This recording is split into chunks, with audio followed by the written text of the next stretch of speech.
I want you to think about the cross. When we think of the cross, we think of love. God's love for us and His sacrifice for our sins.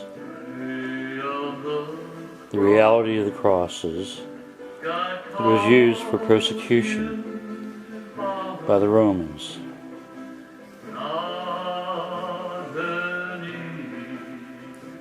And they nailed Jesus to the cross. And He endured all for the love of man.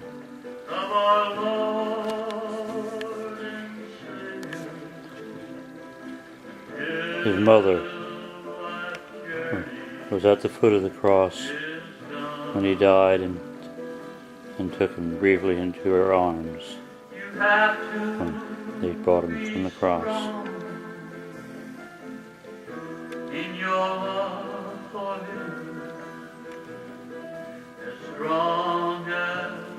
She was one of the first disciples when the angel Gabriel appeared to her, said she was to be the mother of Jesus. There was no hesitancy.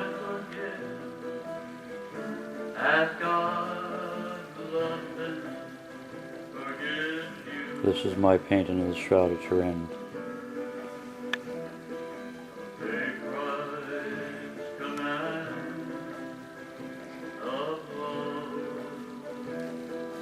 Me when I was younger.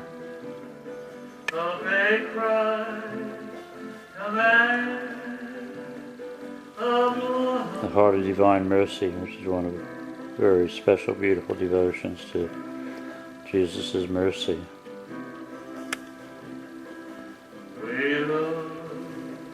I have a calling to be a peacemaker among the children of Abraham. This is a concept I called altruism. I added another L for love to it, so it became all-truism. As compared before, it was an alternative to ruism. The basic concept of this was, it feels good to do good. I have faith, hope, and charity with the children of Abraham's symbols beneath the belt of Orion.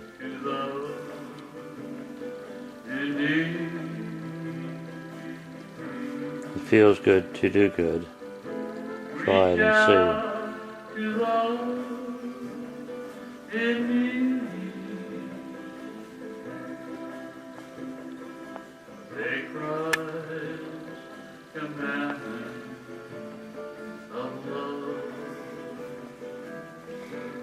On my eyes a Mary painting. Around her neck it says, reach for the cross when temptation beckons you to the dark side of the world.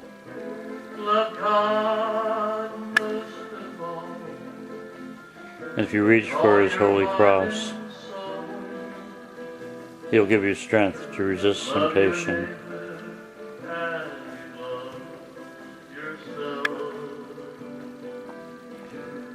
You'll find 2 crosses. I'm wearing the third one I just made.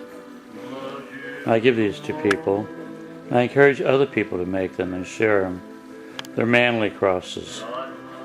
They all will have 5 hearts for Christ's 5 sacred wounds when He gave His life for us out of love. God will calm the angry lion. And there's joy to be found in loving God. And Mary is suggesting here in my painting that you hold baby Jesus in your arms, heart and soul. Abide in Him and may He abide in you. He loves you. Breathe in the breath of the Christ child. Breathe in Jesus deeply. Exhale joy, love, and peace. Love Him too. Repeat that exercise. Breathe in Jesus. Exhale joy, love, and peace.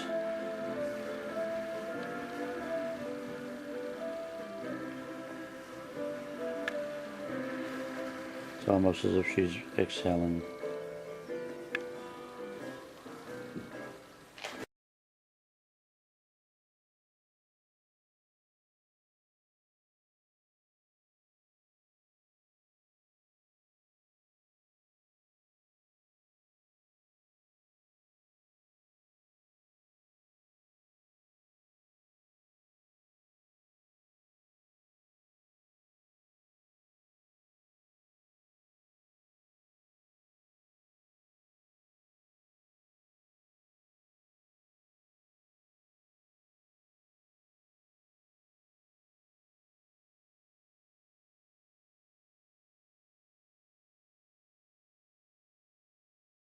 Once again, reach for his cross when temptation beckons you into the dark side of the world.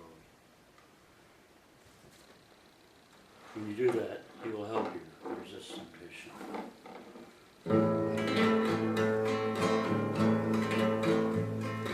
Reach for the cross, his holy cross.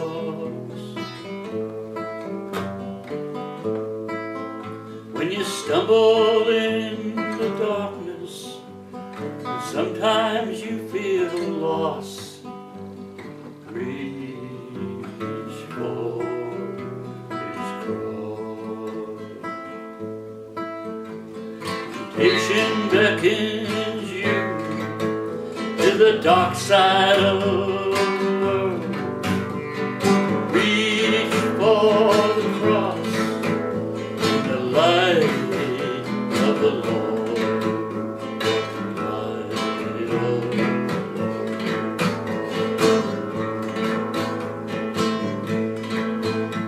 You stumble in the darkness, stumble and fall. Reach for the cross, you will hear him call. Get up, my friend, get up and climb again. He will be by your side.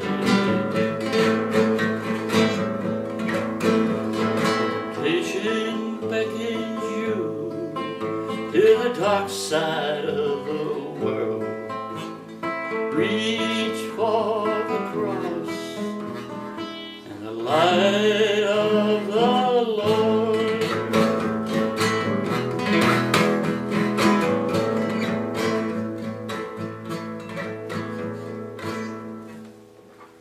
I'm going to spend just a little bit of time talking to you about the cross. I had mentioned before that the cross was a symbol of cruelty.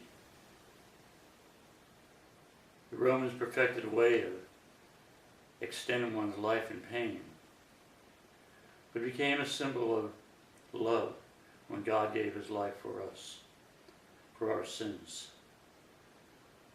So we have to try to be good. Now, ladies quite often will have lovely, beautiful crosses around their neck. More often than not, they're relatively small. I made up a number of these and I've given them away to different people, but I've encouraged other people to make them. I make them out of, sometimes they'll be branches from the rose tree or bush, other times from the wisteria, and they're circular, and other branches in my yard. But I like the idea of having them be a manly cross. You know, ladies will have these little delicate ones that they can touch, and they'll wear it around their neck. There are times when men face temptation, and if there's something where they can just reach for it and hold it in their hands. But there's another way you can do that too. You contemplate the idea of Jesus being in your heart. When temptation beckons you to the dark side of the world, cross your heart and contemplate Jesus dying on the cross. He will help you avoid temptation. When temptation happens, it's decision time. You can say no to temptation and walk away, or you can fall into it and sometimes go deeper and deeper down the wrong way into sin. And you will not be happy when that happens. You may have momentary pleasures and things like that, but the end results will be sad. So, and I'm going to share a story with you briefly. I was wearing one of the crosses I made, and I was actually bringing some bottles back to be recycled, and a man said, "I really like your cross. I want to share a testimony with you." And he said, "I have a problem where I'd be watching porn on my cell phone. The cell phone evidently was like a little computer. It was not inexpensive. It can work like a computer. But when he was facing temptation, he was down by a lake. So he took his cell phone and threw it in the middle of the lake. Well, if you're tempted to look on porn or something like that on your cell phone or computers, there's another way. You don't have to throw your cell phone away. You can go online instead of looking up porn. Try Googling Jesus. I did an experiment where I Googled God and all I got was GoDaddy, which is some form of internet program. So it's better you try Googling Jesus. Or Google the Bible. Google the Gospel of John or Luke or whatever you like. So you make that decision. You don't have to get caught up in something that may be a habit. I also developed these crosses for the concept of when people are involved with drugs. Instead of reaching for drugs or cigarettes, sometimes if they're diabetic, for sweets, you reach for the cross. I wrote an amusing little song called Reach for Sweet, Sweet Jesus for a good friend of mine in one of the rest homes. She was diabetic. And when it's decision-making time, you make the right decision. You know, where you will feel good inside, where you will reach out and help other people when you can, and you'll find happiness in the process. So, when temptation beckons you to the dark side of the world, I'm going to use something that might be impious, but hell no, we won't go. And if you go, you might go to hell. I'm not one of these people who preach hell and damnation type of things. I find there's some people, they see the devil in everywhere. You have people who have mental problems and they'll say, well, they're possessed. And I suggested that we see God in all these people. If you see God in them, you will love them. If you see them possessed, you will fear them, you may hate them, and you need kindness and compassion. And that's what God is all about. So may you obey Christ's commands of love and love all your neighbors. John 13:34, as I have loved you. That was a new commandment. Once again, I have a symbol of the children of Abraham at the top. When I do that sometime, I get people angry with me. Count every one of those specific religions will sometime have people within them. They don't have love. They have hate. They have hate for the people who are not like them. And that's not what God was all about. That's not what Jesus was all about. Christianity is supposed to be about love. And all the major religions,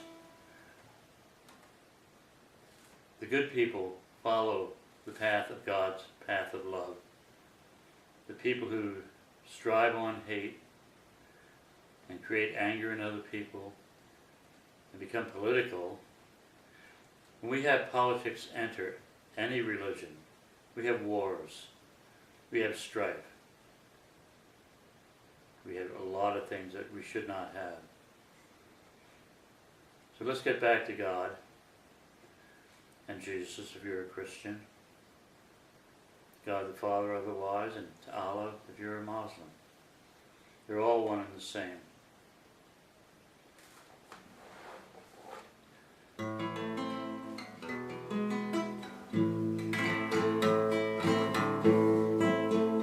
When temptation beckons you to the dark side of the world, reach for